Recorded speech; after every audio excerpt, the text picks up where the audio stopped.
Dear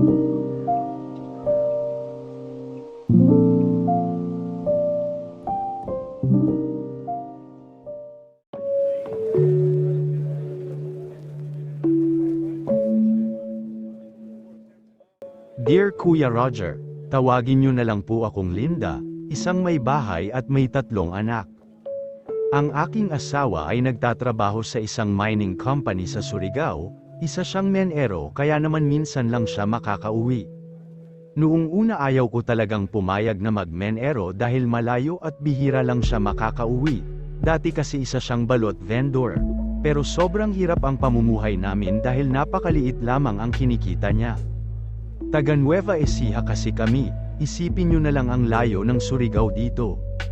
Noong una ay labis akong nahirapan kasi hindi ako sanay na wala siya, lalo na sa tuwing gabi. Siyempre naghahanap rin ako ng kakaibang kaligayahan. Hanggang sa nasanay na rin ako, tinuon ko na lang ang oras sa pag-aalaga ng aming mga anak. Medyo gamaan na rin ang aming buhay, nakakabili na kami paunti-unti na mga kagamitan sa bahay.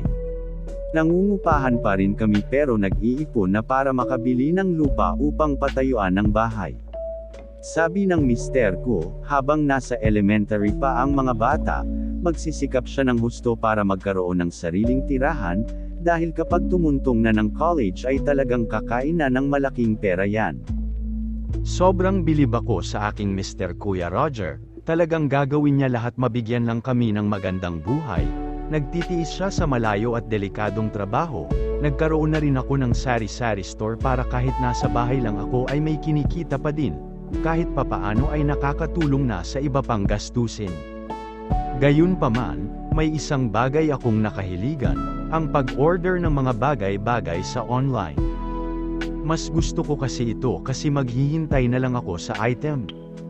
Subalit kagaya sa iba ay nakaranas rin ako ng maling produkto. Hindi ko na lang pinabalik kasi hassle na masyado.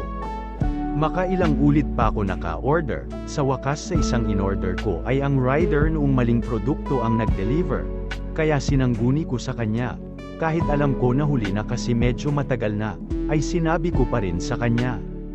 Siya pa nga ang humingi ng pasensya kahit hindi naman siya ang may kasalanan.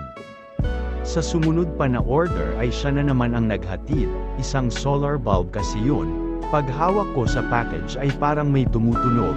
Hindi muna umalis ang rider at nag-video siya sa aking pag-unbox. Basag nga ang produkto kaya tinulungan ako ng rider sa proseso ng pagreklamo, at dahil doon ay nagkakilala kami.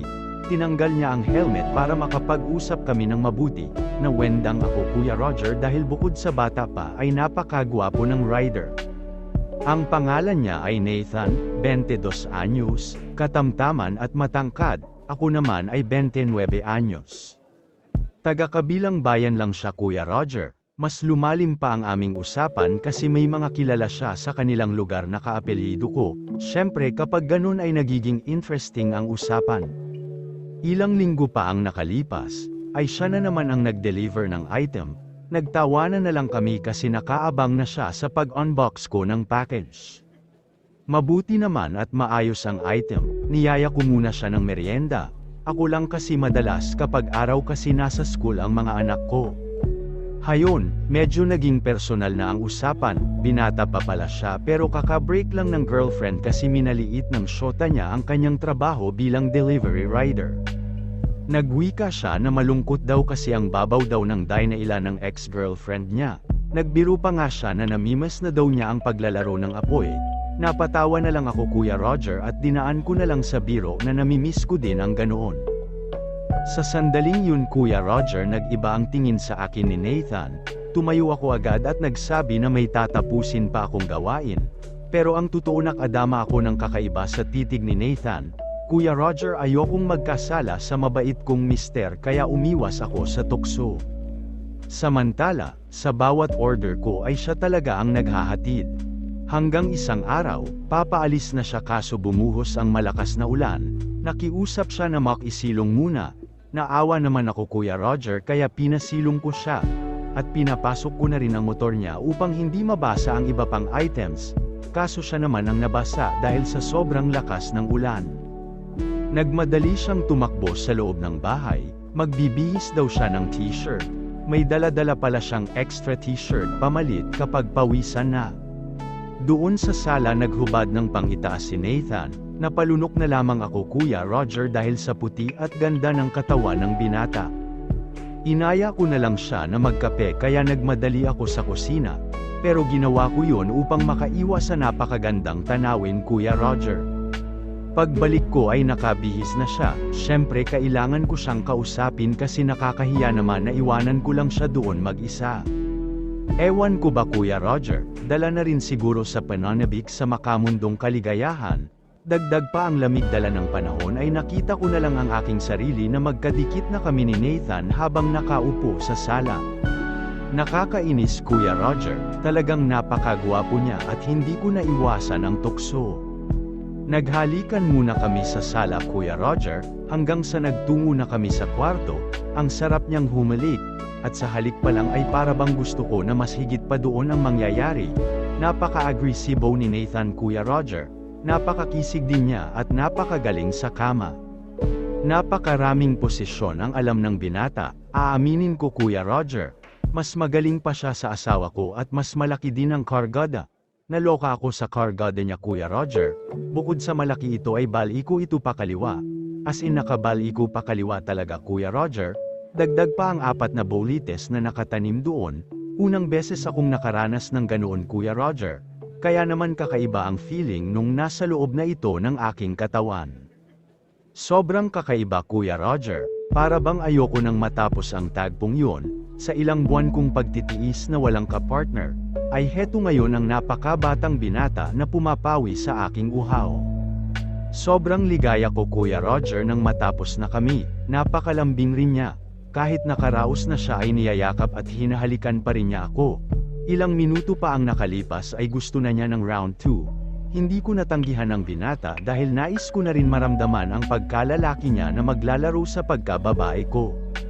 Inulit namin ang pangyayari na para bang walang kapaguran si Nathan.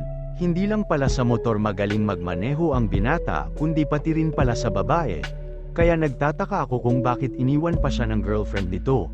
Nakaraos na ako ng marami Kuya Roger dahil sa galing niya. Alam na alam talaga niya ang hinahanap ng isang babae.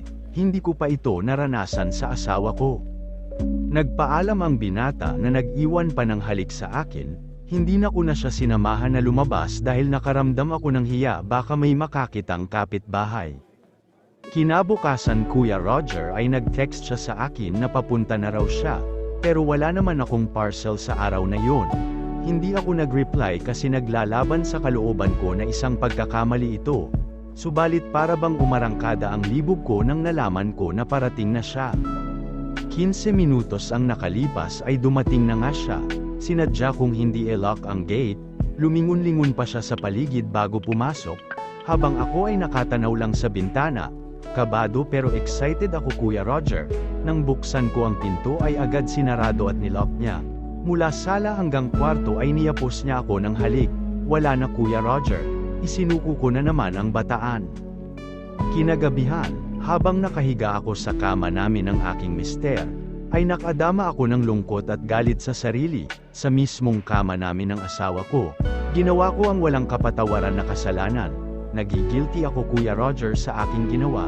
Nagpatalo ako sa panandali ang ligaya, habang ang mister ko ay buwis buhay sa ilalim ng lupa. Subalit sa kabilang bahagi ng aking pagkatao, ay ang pagnanais na muling makasama si Nathan sa kakaibang ligaya na hatid ng kanyang katawan. Lumipas ang ilang araw, may paparating na naman akong parcel. Kinakabahan ako baka si Nathan na naman ang maghahatid. Hindi nga ako nagkamali Kuya Roger, si Nathan nga. Nang maghubad siya ng helmet ay tila ba nang hina ang tuhod ko sa ganda ng kanyang ngiti. Muli na naman ako nagpaubaya sa kanyang kagustuhan. Sa muli ay pinadama na naman ng binata ang sarap ng kanyang romansa. At inaamin ko na hinahanap-hanap ko na talaga ang ganoong ligaya. Alam ko Kuya Roger na isang malaking kasalanan ang aking ginawa. Pero kapag nasa harapan ko na si Nathan ay hindi ko napipigilan ang sarili. Lalo na kapag hinahalikan na niya ako. Hanggang dito na lamang Kuya Roger, maraming salamat po. Ating natunghayan ang kwento ni Linda ng Nueva Ecija. Kung may maipapayo kayo, just comment down below. Mukhang matindi talaga ang pinagdadaanan ni Linda sa ngayon. Hanggang sa muli, ito ang inyong, Kuya Roger. Maraming salamat po.